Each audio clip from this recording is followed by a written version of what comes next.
The head of the World Health Organization is reportedly warning that the corona outbreak poses a very grave threat for the globe. Meantime, Beijing's top economic advisor says the fast-spreading virus may peak this month. Here are a couple of numbers as of now. The global death toll, 1,018. There are more than 43,000 confirmed cases as of now as well. Our next guest favors a targeted travel ban to contain the spread of the coronavirus. Let's welcome Senator Tom Cotton of Arkansas. He serves as a member of the Banking, Intelligence, and Armed Services Committees. And Senator, thank you for being here today. Good morning. Thanks for having me on. Let's talk about this targeted travel ban. How would that work? Well, that's exactly what the Trump administration did a couple weeks ago. I consulted widely with the president and his senior advisors, and I commend them for taking decisive action. We are currently excluding any foreign nationals who have been in China in the last 14 days, and for any Americans who have been in Wuhan or Hubei province itself, they're going to be quarantined for 14 days. It's only a prudent step to stop more than 20,000 persons traveling to our country from the Chinese mainland every day, given how many uncertainties there are about this very dangerous virus. There was some pushback from the Chinese ambassador to the United States on some comments you made recently. I believe you suggested, at least, that the virus could have come from China's biological warfare program. The ambassador from China pushing back pretty strenuously against that. What do you think about his comments on this matter? Well, first off, I would note that he didn't deny that China has been deceitful about the origins of this virus. There were reports in December and January that it started in a food market in Wuhan. We now know, based on conclusive evidence, that it did not start in that market. It went into the market and came out of it. I don't know where it began. I do know that we need to get to the bottom of it, and we do need to ask the questions about the super laboratory that is in Wuhan. There are too many unanswered questions, and China has been too deceitful and too incompetent in managing this for us to just take the word of the Chinese Communist Party.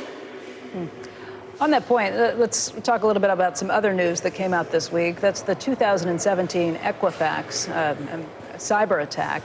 Reports this week suggest that it was the People's Liberation Army in China and some of the Chinese intelligence agencies that were actually responsible for that attack. That would have come 2 years after they signed an agreement with the United States not to continue hacking or doing any cyber attacks. What do you make of that? Well, I commend the Department of Justice for pursuing these indictments against officers of the People's Liberation Army. I have to say, as a member of the Intelligence Committee, it doesn't surprise me to know that China is targeting private companies with massive amounts of data like Equifax.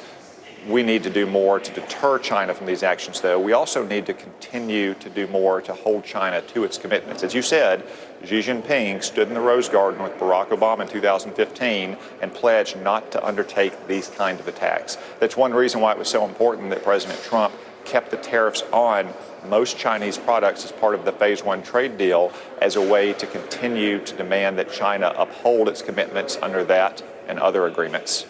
The American business community has responded with relief, for the most part, to the idea that there is a trade truce with China on this front. We are waiting to see exactly how some of this plays out, and obviously with the coronavirus, that does change the trajectory of what you're seeing with some of the back and forth. But are you skeptical of these trade talks? Do you not believe the talks to this point? Do you not think things will improve? I'm not skeptical of the talks. I'm skeptical of China's willingness to uphold their commitments. Again, that's why it was so important that the Trump administration did not remove the tariffs that it had imposed previously. It didn't go forward with more tariffs, but didn't remove the past tariffs until China begins demonstrated upholding of its commitments in these deals. But I think the Phase 1 trade deal was a step in the right direction. It's now incumbent upon China to deliver. Although, as you suggest, I'm afraid that the coronavirus could actually be the single biggest threat to both global and U.S. growth in this year. Senator, I just want to go back to the comments from the Chinese ambassador to the United States. Over the weekend, he said it's very harmful, it's very dangerous to stir up suspicion, rumors, and spread them among the people. For one thing, this creates panic. Another thing is that it will fan up racial discrimination, xenophobia, and all these things that will really harm our joint efforts to combat the virus. Obviously, on the Intelligence Committee, you know more about what's happening. How firm are you in your concerns about this? So I have two responses to the Chinese ambassador. One, the thing that really is harmful, that really spreads fear, is China lying about the origins of this disease and about the number of people who have it, and excluding American and other Western scientists from China to try to get to the bottom of it. Second, in terms of the claims of racism, the Chinese people are the first and the worst victims of the Chinese Communist Party. We should all hold them in our prayers and hope that we can get a vaccine, because they are the people who are most harmed by the Chinese government's incompetence and duplicity. We spoke with a researcher from London earlier this morning who's already starting animal trials on a vaccination that they're working for, and he cited China with actually sharing that information and getting it faster than they have in some cases in the past. What would you say to that? Grading on a very steep curve compared to what China has done in the past. You mean with SARS?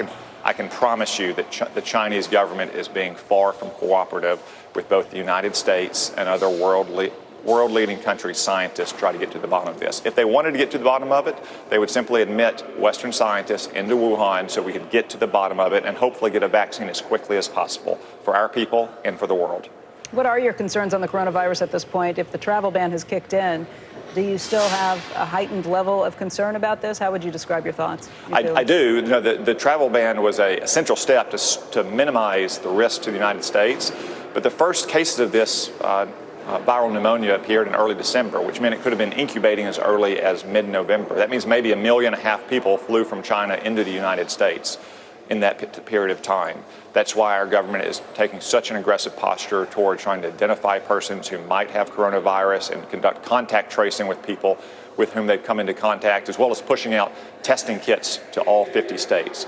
But it's also essential that we work with our partners around the world and the World Health Organization to err on the side of caution. When there's so much that is unknown still about this virus, an ounce of prevention truly is worth a pound of cure.